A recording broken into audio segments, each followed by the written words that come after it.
ndavo urainzira kana kumbi vasvika salamu alaikum wati unondida ukurevesa here usazotenderedza pfungwa dzangu sechenjere mudiwa hande tinotambira pamuzerere nemudendere tine mubvunzo washinga kundida here nekuti ndine vana ndidi munhu wanozonditinda kundikana ndagara ndakuudza ukagutsikana usazoshushikana kana wada sanzu wotoshuva nemashizha aro handingarase vana vangu nekuda kwerudo ngatingoita sevanhu kwavo haiwawo kana wada sanzu wotoshuva nemashizha aro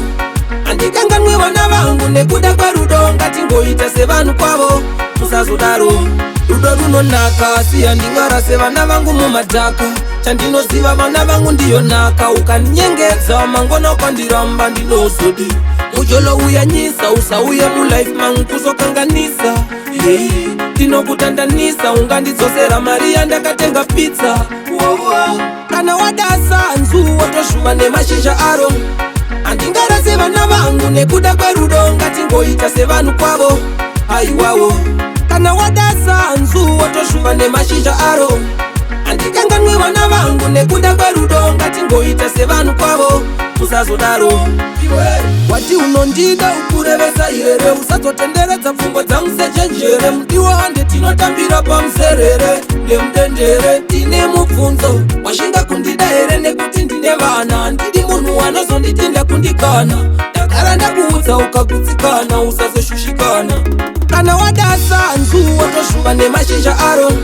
handingarase vana vangu nekuda kwerudo ngatingoita sevanhu kwavo haiwawo kana wada sanzu wotoshuva nemashizha aro handikanganwe vana vangu nekuda kwerudo ngatingoita sevanhu kwavo musazodaro rudo runonaka asi handingarase vana vangu mumadhaka chandinoziva vana vangu ndiyo nhaka ukaninyengedza mangona ukandiramba ndinozodi mujolo uyanyisa usauye mulife mangu kuzokanganisa ndinokutandanisa ungandidzosera mari yandakatenga pizza